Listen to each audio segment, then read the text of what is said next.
Shai regarda à gauche et à droite avant d'abandonner le bébé nouveau-né dans ses bras que sa femme venait de donner naissance à des jumeaux après 12 longues heures de travail, mais l'un des bébés était déformé. Shai se sentait honteux de l'enfant et ne pouvait se résoudre à élever ou à être associé à un tel enfant. Sa femme Itunu était trop faible après l'accouchement pour connaître l'atrocité que son mari avait commise. Des heures plus tard, lorsqu'elle se réveilla enfin d'un profond sommeil, elle fut accueillie par les yeux pleins de larmes de son mari. Elle demanda ce qui n'allait pas et il lui raconta comment l'un de leurs jumeaux était décédé quelques heures après la naissance.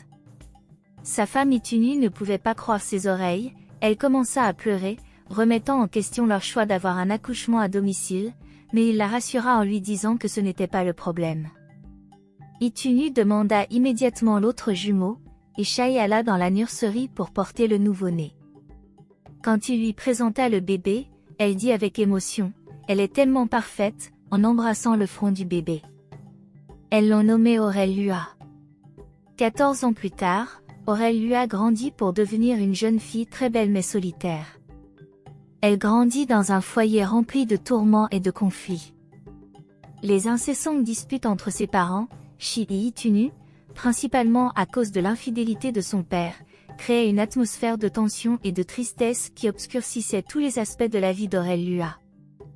Malgré le confort matériel que la carrière réussie de son père en tant que chirurgien plastique procurait, Aurel ressentait un profond sentiment de solitude et d'isolement. Sa mère, autrefois joyeuse et vibrante, n'était plus qu'une coquille vide de son ancien moi, consumée par le désespoir et les larmes à cause de la trahison constante et de la douleur émotionnelle causée par les actions de son mari. Son père, quant à lui, semblait insensible à la souffrance qu'il avait causée. Son attention était uniquement concentrée sur son travail et sur l'image de perfection qu'il cherchait à créer chez ses patients. Il critiquait souvent l'apparence d'Aurel Lua, soulignant des défauts et des imperfections qui ne faisaient qu'approfondir son sentiment d'insuffisance et de doute de soi. Il ne faisait aucun effort pour se connecter émotionnellement avec sa fille, préférant discuter des éventuelles procédures esthétiques qui pourraient améliorer son apparence physique. La seule amie qu'Aurel avait été Kik, mais ce n'était pas vraiment une amie. Kik était uniquement intéressée à montrer ses bijoux chers que ses parents riches lui avaient offerts, ou à être impolie envers Aurel, se vantant que ses parents étaient beaucoup plus riches que ceux des autres élèves. Ainsi, Aurel ne se sentait pas à l'aise pour partager ses problèmes avec Kik. Elle était simplement amie avec elle parce qu'elle n'avait personne d'autre. Comme si ce qu'elle vivait à la maison ne suffisait pas, Aurel devint la cible de harceleurs à l'école.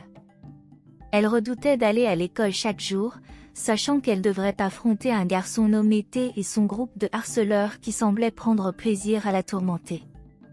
C'était difficile pour elle de comprendre pourquoi T et ses amis la choisissaient pour leurs moqueries cruelles et leurs actions. Elle était une fille calme et studieuse qui se tenait souvent à l'écart, mais elle était devenue la cible de leur harcèlement incessant. Il semblait qu'ils prenaient plaisir à la rendre misérable, trouvant de nouvelles façons de l'humilier et de la maltraiter à chaque occasion. L'intimidation constante commença à peser sur la santé mentale et le bien-être émotionnel d'Aurel. Elle se sentait isolée et seule, sans personne vers qui se tourner pour obtenir de l'aide ou du soutien. Ses parents étaient trop absorbés par leur propre vie pour remarquer la douleur qu'elle traversait, et les enseignants à l'école semblaient ignorants des tourments qu'elle endurait quotidiennement. Avec le temps, son esprit commença à se briser sous le poids de l'intimidation incessante. Elle rentrait chez elle de l'école avec des larmes aux yeux, sa confiance brisée et son estime de soi en lambeaux. Cette élève autrefois brillante et enthousiaste n'était plus que l'ombre d'elle-même, craignant de parler ou de se défendre contre ses tourmenteurs. Le point de rupture arriva un jour pendant la récréation, quand T et son groupe de harceleurs volèrent son sac et déchirèrent tous ses cahiers. Il ne restait que quelques semaines avant leur examen de fin d'année, et elle savait qu'elle aurait du mal à rattraper son retard avec ses notes. Elle pleura sans pouvoir se contrôler, se sentant vaincue. Ce jour-là, Orla rentra chez elle le visage en larmes, mais ses parents étaient trop occupés à se disputer comme d'habitude pour remarquer. Elle entra dans sa salle de bain et prit un bain chaud. Lorsqu'elle eut fini, elle se plaça devant le grand miroir de la salle de bain pour se peigner les cheveux, mais quelque chose de choquant se produisit. Orla se brossait les cheveux, mais son reflet dans le miroir lui souriait. Quand elle remarqua cela, elle cessa de se brosser un instant, pensant halluciner, pour voir la personne dans le miroir lui faire signe et sourire. C'est à ce moment-là qu'Aura réalisa que le reflet qu'elle voyait dans le miroir n'était pas le sien, mais une autre personne avec son visage exact. Orla faillit s'évanouir après cette réalisation, elle faillit même tomber en courant hors de la salle de bain vers sa chambre aussi vite que ses jambes pouvaient la porter. Orla marchait de long en large dans sa chambre, son cœur battait de peur et de confusion. Elle ne pouvait pas chasser l'image de son reflet dans le miroir lui souriant comme s'il s'agissait d'une entité séparée. Elle avait l'impression de perdre la tête. Comment quelqu'un avec son visage exact pouvait-il exister à l'intérieur d'un miroir? C'était impossible, pourtant, il n'y avait pas à nier ce qu'elle avait vu. Alors qu'elle se couchait dans son lit en essayant de comprendre tout cela, Orla sentit son esprit s'agiter. Devenait-elle folle, ou y avait-il quelque chose de plus sinistre en jeu? Elle ne trouvait aucune explication logique à ce qu'elle avait vu dans la salle de bain. Le lendemain matin, Orla se réveilla avec un sentiment de malaise et de vide dans l'estomac. Elle essaya de chasser les événements de la nuit précédente de son esprit, se concentrant plutôt sur sa routine quotidienne. Mais alors qu'elle s'apprêtait à se brosser les dents devant le miroir, elle ne put se défaire de ce sentiment d'insécurité qui l'envahit. Et si la personne dans le miroir était toujours là, à l'observer avec ce sourire troublant? Elle envisagea d'éviter le miroir complètement, mais après avoir pris une profonde respiration, Orla se força à regarder dans le miroir. Et là, encore une fois, c'était le reflet d'une autre personne identique à elle-même qui la fixait avec un éclat de savoir dans les yeux. Orla frissonna, se sentant observée par une présence malveillante. Elle termina rapidement de se brosser les dents et s'éloigna rapidement de la salle de bain, évitant le regard de son reflet à tout prix. Elle s'habilla pour l'école et attendit que le bus scolaire arrive. Lorsque le bus arriva enfin, T se tenait à l'entrée, empêchant Orla de monter dans le bus. Leur ami Kik, comme d'habitude, était trop occupé à discuter avec ses amis pour remarquer Orla, mais un garçon nommé Toby, le petit ami de Kik, intervint. Il se dressa contre T, exigeant qu'il laisse passer Orla. Impressionné par le courage de Toby, T recula et Orla put monter dans le bus pour aller à l'école. Orla sourit, car pour la première fois de sa vie, quelqu'un avait pris sa défense, et depuis lors, elle commença à éprouver un faible pour Toby, le petit ami de son ami. Pendant un moment, elle oublia tous ses soucis jusqu'à ce qu'elle arrive à l'école et voie un miroir. Elle détourna immédiatement le regard, craignant ce qu'elle pourrait y voir. Elle ne put se concentrer sur rien d'autre, l'image d'un sosie brûlant dans son esprit comme une marque. Le jour suivant, Orla évita tous les miroirs de la maison en se brossant les dents et en prenant son petit déjeuner avec un esprit élevé. C'était le jour de l'anniversaire de notre école. Chaque année, les élèves se réunissent pour célébrer l'existence de l'école et tous ses succès au fil des ans. Orla attendait ce jour avec impatience depuis des semaines, choisissant soigneusement la robe rouge parfaite à porter à la fête. En entrant dans l'école, elle ne put s'empêcher d'admirer comment tout le monde s'était habillé pour l'occasion. L'école était décorée, créant une atmosphère festive. Elle repéra son ami Kik de l'autre côté de la pièce, qui se vantait déjà d'avoir la tenue la plus chère de toutes. Kik avait toujours été celle qui montrait sa richesse. Orla ne put s'empêcher de rouler des yeux devant les actes de son ami. Malgré tout ce qui lui pesait sur l'esprit, Orla était déterminée à profiter de la fête et à passer un bon moment. Le directeur de l'école prit la parole et s'adressa aux élèves. « Tout travail et pas de jeu rend Jacques terne », dit-il à la fin de son discours, et la fête commença officiellement avec de la musique jouant, des boissons et de la nourriture servies aux élèves et aux enseignants. Alors que la musique remplissait la salle, les étudiants et les enseignants commencèrent à danser, formant des groupes sur la piste de danse. Orla et Kik s'apprêtaient aussi à danser quand elles aperçurent Toby, le petit ami de Kik, se dirigeant vers elles. Kik abandonna Orla sans un mot et courut danser avec Toby, laissant Orla se sentir seule et déplacée. Se sentant un peu déçue, Orla décida de prendre un verre et de trouver un coin tranquille pour regarder les festivités de loin. Elle sirota son verre lentement, essayant de chasser le sentiment d'être mise à l'écart par son amie. Soudain, une ombre se dressa au-dessus d'elle, et lorsqu'elle leva les yeux, elle vit T, le voyou de l'école, se tenant devant elle. Le cœur d'Orla battait la chamade, et alors qu'elle s'apprêtait à s'éloigner du coin de la salle, T la nargua et renversa intentionnellement son verre par terre devant elle. Sans réfléchir, Orla fit un pas en avant mais marcha accidentellement dans le liquide répandu, ce qui la fit trébucher et perdre l'équilibre. Elle marcha sur sa longue et belle robe rouge avec son talon, et sa robe se déchira avant qu'elle ne puisse récupérer de la surprise. Sa robe s'est déchirée, son collier de perles d'or s'est cassé, et les perles ont été dispersées partout par terre. Le cri d'Orla résonna dans la salle, attirant l'attention de tout le monde autour. Certains étudiants se mirent à rire tandis que d'autres sortaient leur téléphone pour enregistrer Orla alors qu'elle tentait de ramasser les perles sur le sol. Toby vit ce qui s'était passé et accourut pour l'aider à ramasser les perles, tandis que certains enseignants montraient également des signes d'intérêt et lui demandaient ce qui s'était passé. T mentit immédiatement en disant qu'Orla avait accidentellement marché sur sa robe. Alors qu'Orla luttait pour ramasser les perles, même avec l'aide de Toby, elle fut frustrée et ressentit un mélange d'embarras et de colère. Elle savait que T l'avait délibérément rendue objet de moquerie, mais elle pensait que personne ne la croirait. Elle éclata en sanglots en courant hors de la salle.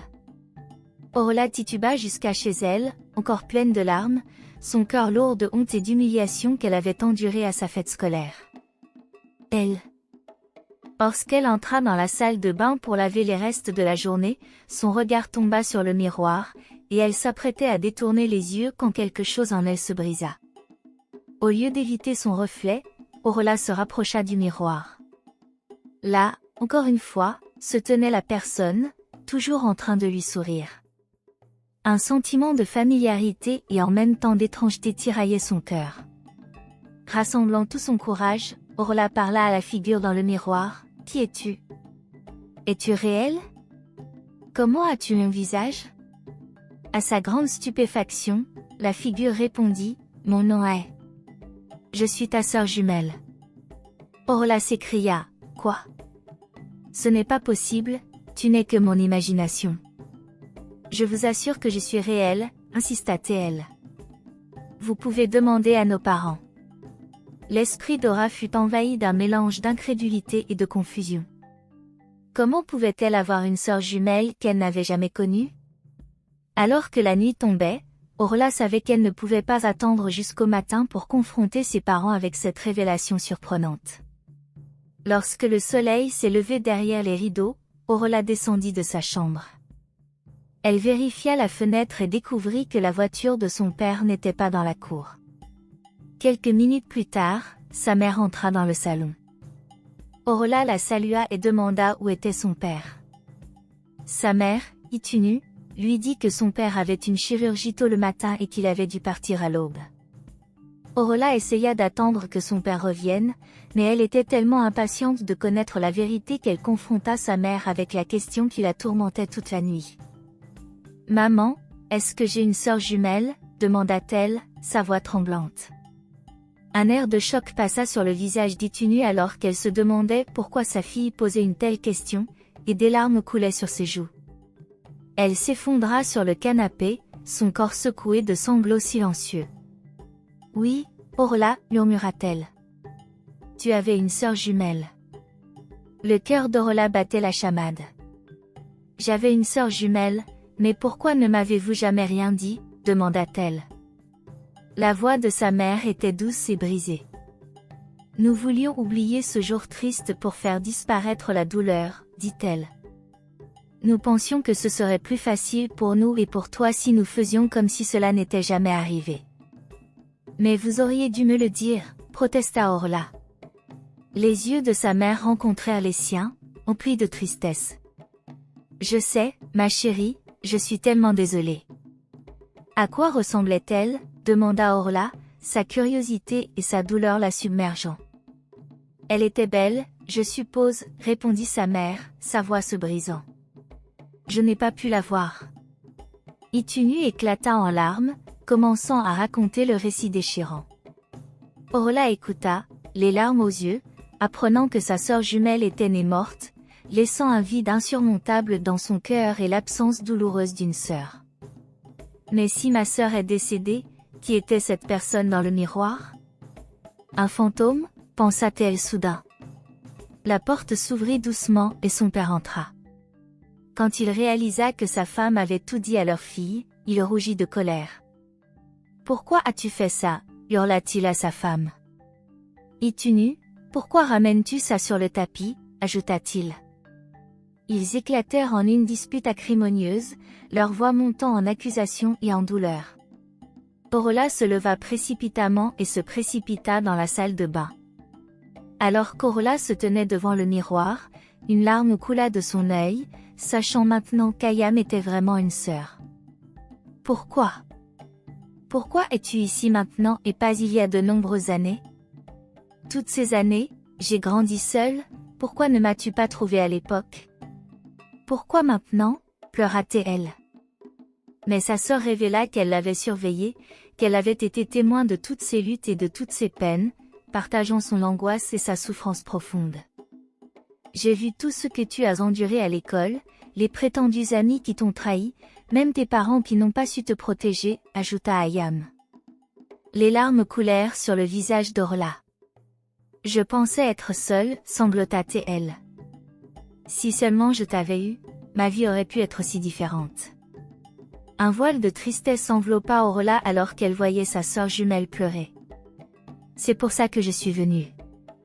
Je suis là pour t'aider à te venger, dit Ayam, rejoignant sa sœur dans les larmes.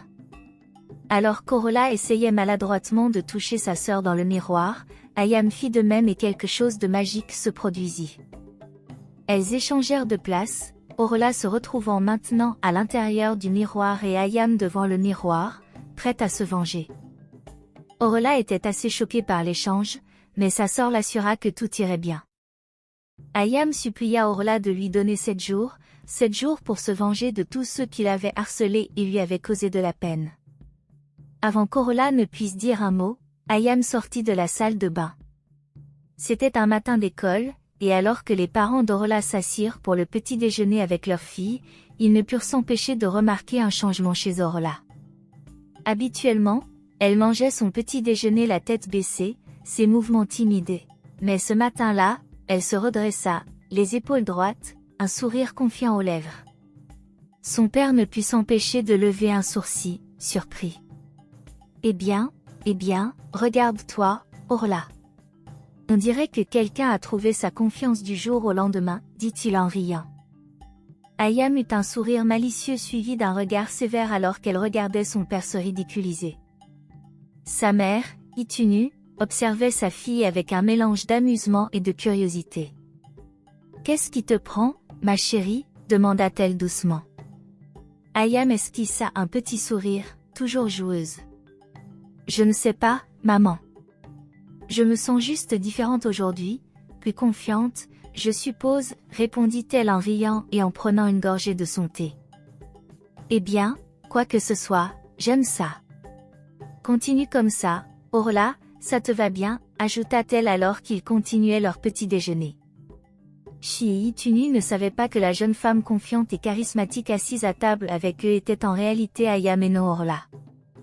Le tristement célèbre harceleur scolaire était occupé à ses habituelles frasques alors qu'il montait dans le bus scolaire. Il plaça négligemment sa jambe dans l'allée, un geste qu'il utilisait souvent pour ennuyer et intimider Orla. Cependant, aujourd'hui était différent. Alors qu'Ayam marchait dans l'allée vers sa place, elle se retrouva face à la jambe tendue de T. T et son groupe de brutes la regardaient, attendant de rire de sa réaction, comme d'habitude. Déplace ta jambe, T, dit fermement Ayam, sa voix teintée d'une pointe de colère. T fut pris de court. Orla ne lui avait jamais tenu tête de cette manière auparavant. Il jeta un regard nerveux à ses amis, puis à elle. Il ne pouvait pas reculer maintenant, pas devant ses amis, il serait considéré comme un loser. Pas question, répliqua T avec un sourire narquois sur son visage. Les yeux d'Ayam se rétrécirent alors qu'elle fit un pas de plus vers Théadé. Sans hésitation, elle balaya les jambes de Théadé sur le côté. Le bus entier tomba silencieux en regardant la scène se dérouler. Ayam se tenait fièrement, un air de défi dans les yeux.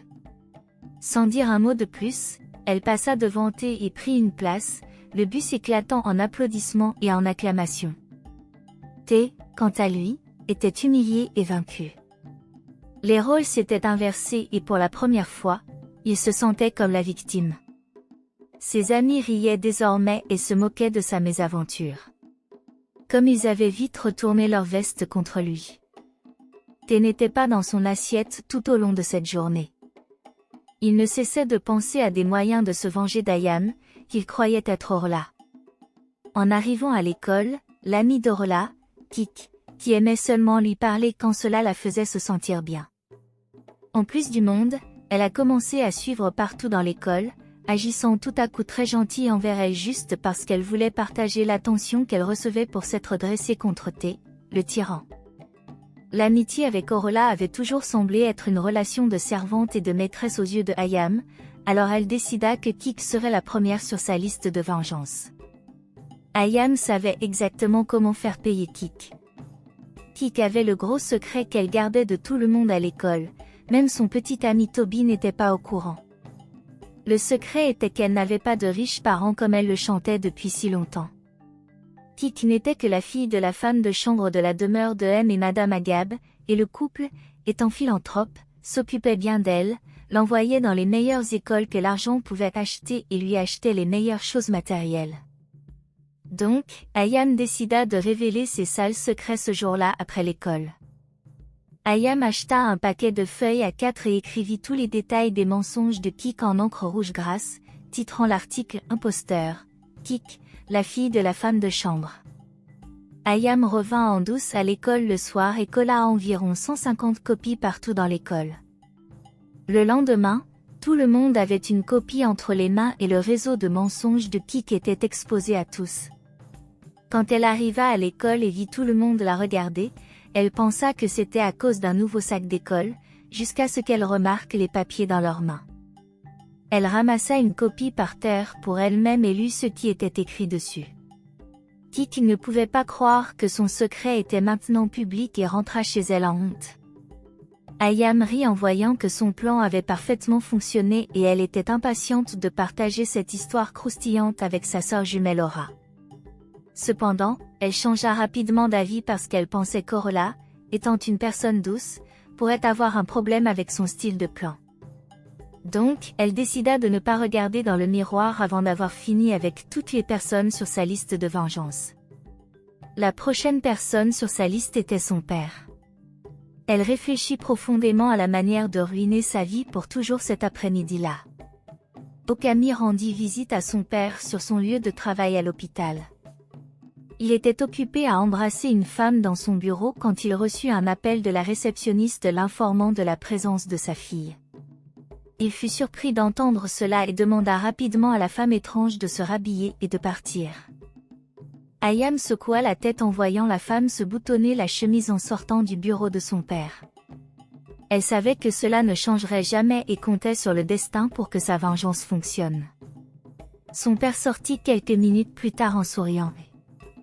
Il l'a emmenée à son bureau. Y qui lui a souri en retour et lui a dit qu'elle voulait juste lui faire une surprise avec une visite. Elle a envoyé un membre du personnel chercher de la nourriture et des boissons pour sa fille avant qu'il ne parte vérifier brièvement certains de ses patients dès qu'il est sorti du bureau. Oi a dézippé un sac d'école et a sorti un appareil photo qu'elle avait acheté plus tôt. Elle l'a placé stratégiquement mais facilement dans le bureau de son père et l'a allumé un jour plus tard. Elle a fait semblant d'apporter à son père un repas fait maison. Chi a serré sa fille fort reconnaissante pour combien elle tenait à lui. Je continue de répéter que j'aime ce nouveau toi. Tu t'occupes de moi plus que ta mère, dit-elle à haute voix. Amy portait un sourire malicieux sur son visage alors qu'elle le regardait manger et lorsque l'occasion s'est présentée, elle a récupéré la caméra qu'elle avait gardée dans son bureau. Elle est rentrée précipitamment chez elle et a regardé les images sur l'ordinateur portable de Lu et exactement comme elle le voulait et l'avait prédit. Il y avait un père dans la vidéo échangeant ses services en tant que sculpteur corporel et sérum plastique contre des relations romantiques avec ses patientes féminines. C'était mauvais pour sa carrière et c'est exactement pourquoi Aoki a choisi cela. Elle a immédiatement mis la carte mémoire contenant l'enregistrement dans une enveloppe brune. Elle s'est également assurée d'ajouter une photo de la carte d'identité et du passeport international de son père. Ami a soumis cela au département de la discipline professionnelle de la NDC. Le jour d'école suivant était le premier jour des examens à l'école et c'était le moment pour la prochaine personne sur la liste de vengeance. Le tyran Ohami avait déjà mis en place un piège et attendait juste les résultats. Ayam s'est tenu là où tu pouvais la voir à l'école près de son casier et juste comme elle l'avait prédit, a vu R et A commencé à la menacer de se venger de R pour l'avoir humiliée devant ses amis dans le bus. L'autre jour, Ayam s'est assurée de s'approcher assez de lui et quand elle a eu la chance parfaite, elle a glissé un papier dans sa poche alors qu'il était occupé à l'intimider pour que tout le monde le voie. Quand il a été temps pour leur examen, Ayam a continué à déchirer elle l'a rendu très évident et l'a regardé fixement après l'examen dans le distributeur de salles et feuilles de réponse. Ami Horribly a terminé les nôtres et a continué à regarder jusqu'à ce qu'il soit fatigué et l'a signalé à l'un des enseignants surveillants. Quand Emma Dog a demandé quel était le problème, AY a crié que copiait les réponses d'un papier dans ses poches. Cette accusation a attiré l'attention de tout le monde dans la salle et Emma Dogo a demandé à de se lever. Il a fouillé partout et a découvert un papier blanc. C'était des réponses sur le sujet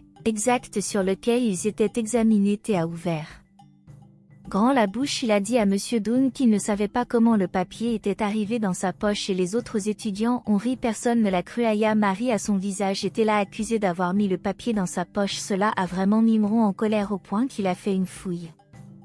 Pendant ce temps, Monsieur Adogo et quelques autres enseignants ont fouillé les étudiants et l'imprévu s'est produit. Des réponses soigneusement écrites pour l'examen qu'il passait actuellement étaient cachées dans la cravate gauche de Toby. Tout le monde est devenu très bruyant et surpris d'avoir attrapé Toby dans un acte aussi déshonorant, mais une personne ressentait un regret instantané, et c'était Oki. Si elle avait su que Toby serait exposé, elle n'aurait pas utilisé cette méthode de vengeance contre car Toby était la seule personne qui avait toujours soutenu Aurore Lua, sa sœur jumelle, contre les brutes. Elle a commencé à paniquer, et rentrait chez elle très triste et ne savait pas comment annuler ce qu'elle avait fait. Que dirait-elle à sa sœur jumelle, Aurora? Elle espérait seulement que Toby obtienne un miracle. Les 7 jours exigés par Aurora étaient écoulés, mais elle ne pouvait pas regarder sa sœur jumelle dans le miroir. Leur école, qui se vantait de sa tolérance zéro pour la tricherie, a immédiatement constitué un comité et 2 jours plus tard, et Toby ont été expulsés de l'école pour avoir triché pendant leurs examens. Amy pleurait abondamment en se dirigeant vers la salle de bain pour expliquer les choses à sa sœur jumelle. En entendant le résumé de la plupart des événements qu'Oki avait concoctés ces derniers jours, Aurora s'est mise en colère contre sa sœur jumelle, estimant qu'Oki avait exagéré. « Notre père est toujours notre père, ce que tu lui as fait est trop, dit-elle à Oki en colère. « Il n'est pas mon père, répliqua Oki à sa sœur jumelle. Elle raconta alors comment leur père l'avait abandonnée dans la grange quand elle était née difforme, ce qui avait conduit à sa fin prématurée. Aurora s'est mise à pleurer, ne sachant pas que leur père était si horrible. « Je suis tellement désolée d'entendre ce que tu as traversé entre ses mains, dit-elle en larmes. « Oh, je suis tellement désolée, dit-elle en sanglotant. Il y a plus, répondit Ohami avant de rassembler le courage de tout raconter à sa sœur jumelle sur ce qui était arrivé à Toby. Aurora a crié et elles ont toutes les deux pleuré à chaudes larmes. Je suis tellement désolée, Aurora, je ne voulais pas impliquer Toby, dit Amy en larmes, mais Aurora était trop bouleversée pour entendre. Pendant ce temps, ce même jour, leur père a dû faire face au comité de discipline du conseil médical et dentaire et en raison des preuves accablantes devant le comité, sa licence de praticien médical a été retirée. Notre profession est une noble profession qui n'a pas de place pour de telles pratiques, a déclaré l'un des membres du comité disciplinaire avant de lire leur verdict. C'était la fin de la carrière de Shi. Encore sous le choc, Oki a touché le miroir et les jumelles sont retournées à leur place d'origine. Merci beaucoup de m'avoir écouté. Si vous avez apprécié cette histoire, je suis sûre que vous apprécierez aussi celle-ci sur un prince qui a été intimidé et ridiculisé devant sa femme. Merci beaucoup d'avoir regardé. N'oubliez pas de liker, partager et vous abonner. Je vous aime et je vous retrouve dans la prochaine histoire.